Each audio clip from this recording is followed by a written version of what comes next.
नमस्कार। एस्ट्रोसो चैनल में आपका स्वागत है। वैशाख माह की शुक्ल पक्ष की तृतीया को अक्षय तृतीया मनाई जाती है। अक्षय यानी जिसका क्षय न हो, जो सार्वभौम हो, सदा के लिए हो। अंक शास्त्र की दृष्टि से देखें तो अंकों में विषम नंबर यानी कि ऑड नंबर्स और में स्पेशली 3 को अविभाज्य माना गया है और तिथियों में शुक्ल पक्ष की तिथि का विशेष महत्व है। दूसरे शब्दों में हम कहें तो इस पृथ्वी पर यदि कुछ भी सत्य है तो वह है ईश्वर जो कि अखंडित है, सर्वव्यापक है, सार्वभौम है। यानी अक्षय तृतीया ईश्वर की तिथि है। इसी वजह से अक्षय तृतीया के दिन जप तप ज्ञान और दान का फल अक्षय कहा गया है। तो आज हम बात करेंगे कि अक्षय तृतीया के दिन किस तरह से पूजा संपन्न करनी है कि हम उस दिन की एनर्जी का अपनी ज़िंदगी में सबसे ज़्यादा अच्छा सफल प्रयोग कर पाएँ।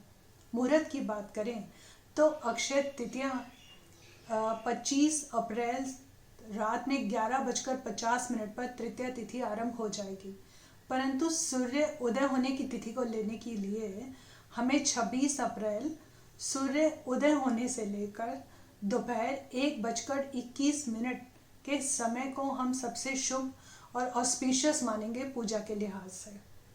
अब बात करें इसके विधि की, यानी कि हमें पूजा कैसे करनी है। क्योंकि आजकल लॉकडाउन की स्थिति है तो हम बहुत ही सिंपल और सच्चे अर्थ में पूजा करेंगे जिससे कि सीधा हमारी पूजा सफल हो। तो हम उनको 5 स्टेप्स में बांटते हैं कि हमें पूजा कैसे करनी है। सबसे पहले हमें सुबह उठ के सूर्य देव को जल अर्पित करना है, क्योंकि सूर्य देव हमारी आत्मा का कारक है और उन्हीं की एनर्जी, उन्हीं की तेज सभी ग्रहों के पास है। तो हमें सूर्य देव का आशीर्वाद लेना है। आप जल देते समय आदित्य हृदय स्तोत्र का पाठ कर सकते हैं। पाठ करना मुश्किल है तो आप सुन भी सकते हैं, इट्स वेरी इजी। सेकंड काम जो आपको करना है वो है आपको पूरे घर में गंगा जल का छींटा देना है, और यदि आपके घर में मंदिर है और वहाँ भी छींटा दीजिए। और भोलेनाथ यदि आपके घर में शिवलिंग के रूप में या चित्र के रूप में है तो उनको गंगा जल से स्नान जरूर कराएं, क्योंकि आज ही के दिन माँ गंगा का धरती पर अवतरण हुआ था। तीसरा काम जो आपको करना है वो है आपको विश लिस्ट बनानी है, यानी आपको विश और प्रॉमिस एक कागज पे लिखना है। कैसे? आप एक कागज लें, आपको ज़िंदगी में क्या चीज़ चाहिए या आपका क्या गोल है उसको लिखें, और उस गोल को पाने के लिए आप क्या कोशिशें कर रहे हैं वो उस पर लिखें। और माता रानी के चरणों में या आप अपने इष्ट देव के चरणों में उस लिस्ट को रखें और उनसे प्रार्थना करें। एक एग्जांपल मैं आपको देती हूँ। मान लीजिए कि एक स्टूडेंट है, उसको उसकी ज़िंदगी का लक्ष्य क्या है, अभी पढ़ाई, कुछ बनना, डॉक्टर, इंजीनियर, पायलट या कुछ भी। तो वो जो बच्चा बनना चाहता है वो उस लिस्ट के ऊपर लिखे और साथ में यह भी लिखे कि वो इस गोल को पाने के लिए क्या क्या मेहनत कर रहा है। यानी कि वो इतने घंटे पढ़ाई करेगा, वो इस वाली बुक्स में से मतलब इतनी इतनी मेहनत वो ज़रूर करेगा। तो इस लिस्ट का नाम हुआ विश और प्रॉमिस लिस्ट। यह आप अपने इष्ट देव के या माता रानी के चरणों में रखें, उनसे प्रार्थना करें। माता की कृपा होगी और आपकी इच्छा ज़रूर पूरी होगी। एक और बात, यदि आप मूर्ति पूजा में विश्वास नहीं रखते हैं तो आप अपनी इस विश लिस्ट को कुदरत को दे दें। कुदरत को कैसे देंगे?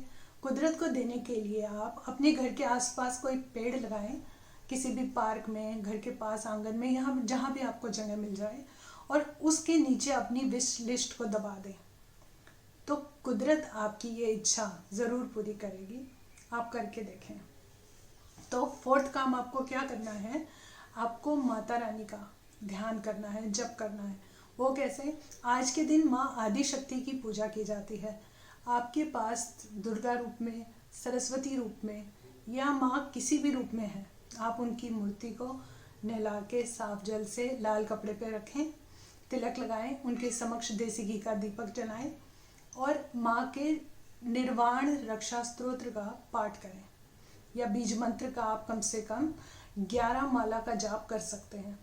यदि आप वो नहीं करना चाहते हैं तो आप यदि किसी भी मंत्र को मेडिटेट करें, क्योंकि meditation is the crux of the day. आपको किसी भी तरह आधा घंटा 1 घंटा जितना भी समय आप दें, ये दिन बहुत शुभ स्थिति का है। आप मेडिटेट करें अपने आप को बहुत ज़्यादा से ज़्यादा। तो अब हमारा सबसे लास्ट काम, 5वां काम क्या है, आपको अक्षय पात्र बनाना है।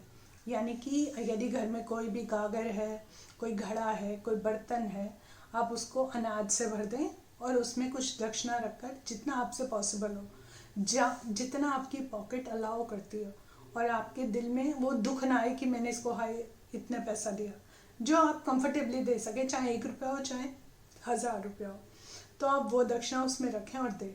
अब यदि आपके पास अक्षय पात्र नहीं है तो आप किसी पॉलिथीन में या किसी कागज में या किसी कपड़े में अन्न को या ज़रूरत की किसी भी चीज़ को दक्षिणा के साथ रखकर, जो भी सफाई कर्मचारी आपके घर में आते हैं कूड़ा उठाने के लिए, झाड़ू करने के लिए, गली में सफाई के लिए, आप उनको ये दान दे सकते हैं।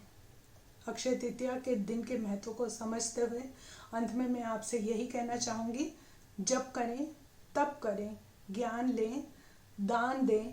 संकल्प करने के लिए ये दिन बहुत खास है, क्योंकि यह युग के बदलने का दिन है। आज ही के दिन सतयुग का आरंभ हुआ था, आज ही के दिन त्रेता युग का आरंभ हुआ था। आप माता रानी के चरणों में बैठें, उनसे आशीर्वाद लें और सबकी मंगल कामना करें। यदि सबका मंगल होगा तो ही हमारा मंगल होगा। धन्यवाद।